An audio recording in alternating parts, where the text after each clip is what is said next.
This interview series looks at the new industrial era. What happens when artificial intelligence meets the big, complicated, hard hat industries like energy, defense, infrastructure, and many more that depend on complicated supply chains and are influenced by geopolitics. Well, I'm so glad you met with us because you're right at the intersection of this moment. Does it feel to you like a new industrial era? Yes, definitely. It most certainly, it doesn't feel like it, but it's actually happening. Well, talk about how you see it. What are the big changes that you're seeing right now compared to past technology cycles? Well, I had the honor of being able to really help drive the cloud revolution when I was at AWS, and I saw how that occurred in working with government. But now we're seeing like artificial intelligence even move so much faster. But as the result of that, there's so many more elements that you just kind of described that have to come together to make it a reality. And not only make it a reality, but ensure that there's both capital, there's talent, there's resource, and there's policy that clears the way to make this all a possibility, and that America can stay ahead of China. And this is the big thing we talk about, government talks about, that we've got to be ahead of the race at all times, be number one, have an unfair advantage in the U.S. And how confident are you about that edge right now?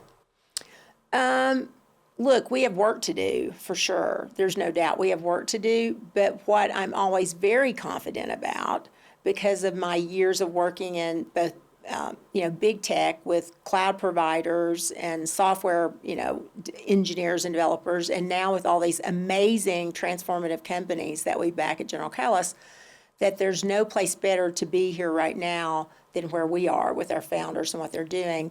They have the ability to iterate and experiment, and we have the talent across the board to make it a reality. So that level of confidence for me is really high. In terms of all the elements of the supply chain and moving faster, we do have work to do. Well, let's talk a little bit about policy since that's Okay. what you focus on. At this intersection of AI and industry, it strikes me that the policy considerations are a little bit different than for other areas of tech. And we have this impression that the Trump administration is being very hands off, very deregulatory with AI. They're even trying to prevent the states from regulating AI. But at the same time, you're establishing a presence in Washington. You're very active there. So what else is it that you're looking for from the federal government that brought you to set up this institute in Washington? Well, we launched this, it was in September of 2024 when we launched it. So we're more than a year old now. We launched it prior to the last elections. And the goal was, one, we wanted to be nonpartisan and work with whatever party came in. We wanted to be global because we're a global investor. So when we think about working with governments, the U.S. is the biggest market, but we also need to work around the world with these other countries that we actually do business in and may want to do business in.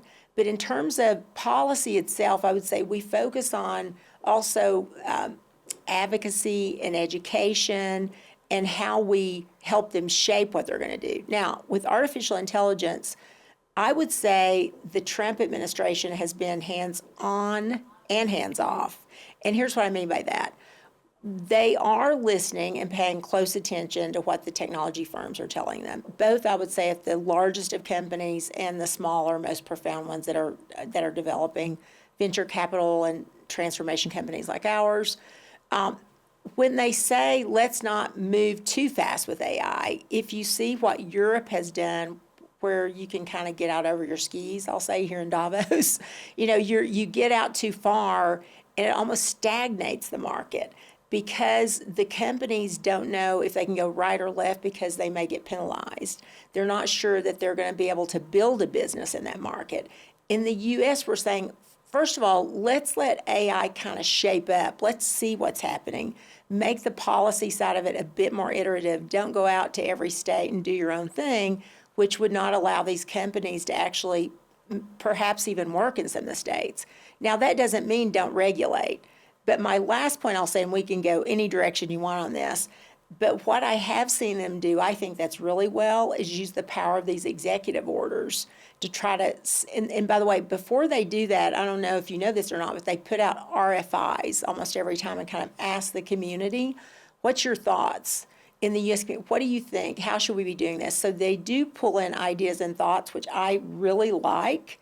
And then they're shaping their executive orders off of that. Now, is that law? These are not laws, remember. They're not laws on the book. The only real law we passed this year is the Genesis Act, right? There's no real AA law. These are all executive orders on how to move, but they're sending signals of how this administration wants AI to be a core part of what America stands for and how we move fast so we can be the leader here.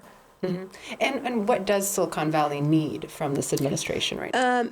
From our view at the General Catalyst, what we want, quite frankly, is to be able to have a voice and for government to hear us in terms of what our companies need to move faster. And we invest in all these highly regulated industries, which is building up this new industrial base, like defense, industrials, manufacturing, healthcare, financial services. You know, if you look at how that's changing, the digital sector of finance. So for us, we want to have a voice to be able to say, look, technologies are being created that we can't even imagine right now. And the ones that are being created are profoundly led by these unbelievable entrepreneurs. And this is, again, a very American, iterate, move fast. If you fail, get up and try it again. And we don't want them to over-regulate something that they've not even seen. So part of what Silicon Valley wants, what General Catalyst wants, we want to have a voice, we want a seat at the table, we want to make sure they understand what type of companies are out there that they can learn from. And I will say, just our experience at the Institute, we've been doing kind of what we call fly-ins. So we bring our founders into Washington, D.C., and we just did one in Brussels. We're going to do one in London. We want them to understand, have the experience to how do you go talk to the White House? How do you go talk to the House and the Senate? If you go into the Pentagon, what's the right conversation to have? So we really work proactively with our founders so they can tell their story. And it's been amazing. The lawmakers, the White House are like so engaged. They follow back up. They're asking their opinion. And I have been working in government for a long time. I don't remember a time when they've been this engaged with the startup community where they've said, look, we see these companies really matter in this new industrial world that we're trying to need to create that's moving so quickly. I was really struck. I attended one of your General Catalyst events, and you had Dr. Oz from the Centers for Medicare and Medicaid, and he basically issued a call to founders saying, think big, Yes. Bring us big solutions. And that really underscored how, yes, there's this regulatory piece, but there's also something we've been covering a lot at WP Intelligence is the way the government is using various levers at its disposal, funding, pilot projects, Right. various means to try to accelerate some of this innovation and deployment. So true. By the way, thank you for coming. That was our first U.S. Summit on Resilience. And I think what you saw there is an example of how these founders can come together with the policymakers and the administration and have these really unique discussions, which if you think about it, you really haven't seen that in Washington, D.C. very much. So this is kind of a new platform for them to learn. But I will say, like, if one of the groups within Washington, D.C. that really is pushing on this is HHS. Dr. Oz has been he's leaned into a lot to how do we use AI. And one of the examples you just said is, look, it's okay to say you don't want to work with government. Government should just leave all this aside, let tech go do their thing. But when you start to get into highly regulated industries, that's just not possible. But these sectorial areas like healthcare that really understand what's required, they have to get involved. You want them to be involved. You want them to understand how AI is going to change healthcare. And I'll give you a good example. We have a company called Hippocratic AI, which does agentic nursing. And they call down, they do follow up with patients once they go to the doctor. Let's say that you found out you have high blood pressure and you need to make sure you're taking your blood pressure at certain times, 2 or 3 times a day, and that you've gotten your prescription and you're taking that prescription. This agentic nurse will call you and follow up. They tell you they're agentic nurse. They are so empathetic and sympathetic. They understand. And they don't forget every time they talk to you what you told them before. And we've seen such an amazing response. And now we want nurses. They're amazing. But nurses need help. We know that we don't have enough nurses. We don't have enough talent out there right now, and they're tired. COVID's left a lot of them burned out. How do we change that cycle? Well, AI can help on scale, and if you have an agentic AI being able to do something at, from $9 versus $90 an hour, that can really do amazing things to help our health system. And Dr. Oz and HHS across the board has said, now, but how do you bill that? So when you say you don't want government to get involved, unless government gets involved, we won't have an ICD-9 code to bill an agentic nurse. So you have to work proactively with government at all levels for AI. You can't just say hands off. If you want it to work, it can't just be one-sided. You have to make sure you're interacting and engaging and supporting them. No, it's fascinating because these are such complicated systems. There's so many layers of government involvement. In addition to the policy work that you do, you also sit on the operating committee at General Catalyst. And I want you just to put your VC hat on for a moment. How is this moment, this intersection of AI and these complex industries, changed the way you and General Catalyst evaluate risk? What kinds of things do you have to look at now that maybe you didn't have to 5 or 10 years ago? Well, the big thing that's really changed is the geopolitical environment, probably more than anything else, because I would say there's a lot more opportunity just on the investment side, and I'll give you a good example. We invest significantly in Europe. And a lot of venture capitalists are saying, or capital companies are saying, don't invest in Europe. We actually believe now is a good time to invest in Europe because they do have to be more sovereign. They have to support their own defense capabilities because of the current administration in the U.S. who said, wait a minute, we're not paying everything. You have to go build up and support, do your share of NATO. We're actually like, great. We think this is an opportunity to help build Europe up, to help share best practices. Most of the companies we do invest in have global ambitions. So we believe that's an opportunity to, okay, do you want to move globally? How do we help set up your business? If you're in Europe, do you want to work in America or somewhere else? But we actually believe these opportunities are more profound. On the risk, though, look, we do have to evaluate every element of risk. And one would be, as an example, on the energy sector, if you want to invest in nuclear, how far out is this? Is this something you want to invest in today, or do you want to wait a little bit longer till you really understand the regulatory environment? Back to regulation. Right. Because we can say we need energy. We know we need energy if we're going to be leaders in AI, but how do you get that energy? And you're going to need it in a variety of ways through that entire supply chain. But if you can't get the Nuclear Regulatory Commission to agree that they're going to certify a site, that's a problem, right? So we have to work proactively. We have to understand what's the time frame. Now, what I will just share, we have seen the energy side of this, Department of Commerce, Department of Energy, they are moving so much faster for the supply chain. So when we take a look, we're like, the risk is there, but we see the government actually removing a lot of the barriers for licensing, the regulatory side, the permitting side. So again, you evaluate the risk, but I would say right now there's just a lot more opportunity. Mm-hmm. So what I'm hearing from everything that you've been saying so far is that you're not just betting on whether a founder has a great technology. He's a great programmer, Right. or she, and has come up with this amazing solution, but it's whether the whole system can align and work together, whether that's with the policy piece, the regulatory piece, the permitting piece. And that feels very different to me than past eras of Silicon Valley. Yeah. Very different.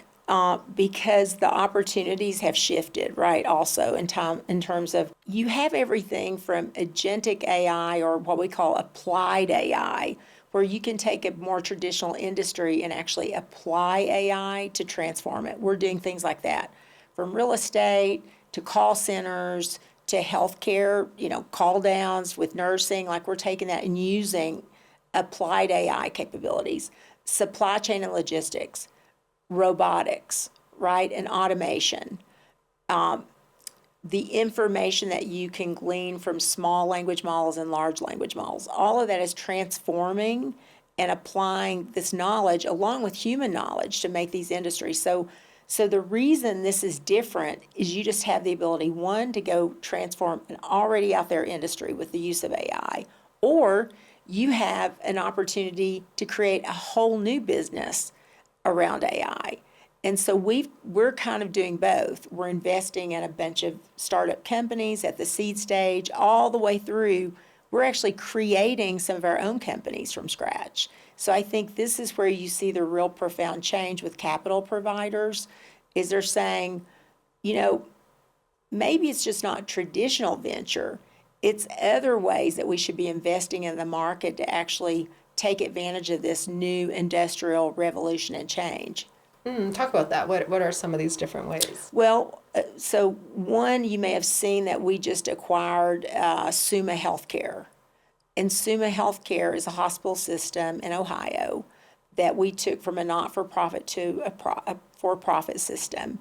And the idea is we're going to use our AI companies and a company we created called Hatco to transform this health system with the use of AI capabilities. Now, it's not about just cutting costs, it's about driving outcomes. And so what we've said is if we don't own these systems, we're going to have a hard time transforming them. So our ideas, we also launched an AI transformation company ourselves, where we're working from governments to industries to help them actually think through their entire end-to-end roadmap with their enterprise. How do they apply AI? So this is kind of the difference in thinking. It's just not backing a company, but it's saying, wait a minute, we can actually help these industries transform.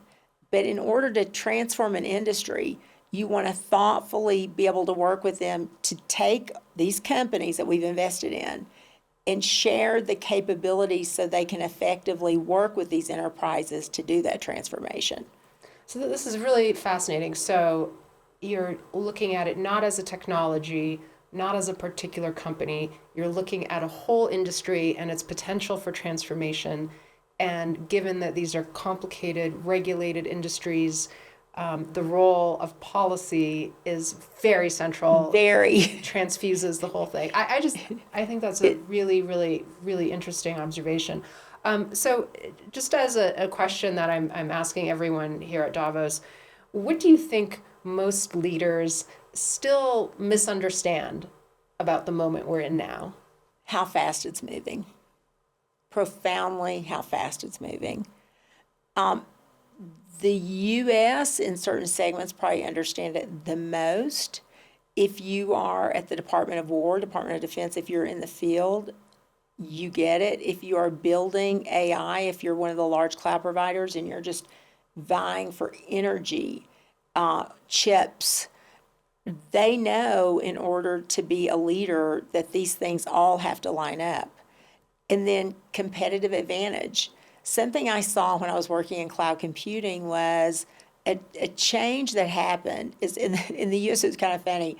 If a bank saw another bank using cloud for a tool and a capability for scale, they're like, we got to do that. So they saw it as an opportunity for competitive advantage. AI is the next level, way next level of this.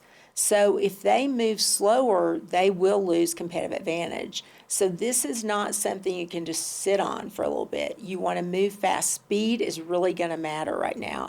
So I think most leaders, one is they're thinking about it a lot instead of actually at the top line saying, look, we just got to get to work. We got to use it. We've got to be able to take our human capital, make sure all of our employees have agency to utilize this technology.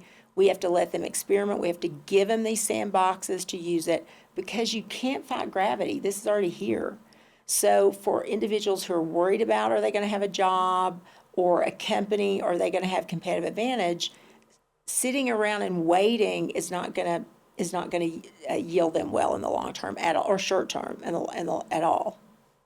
Great. Well, that's a great thought to leave the audience with.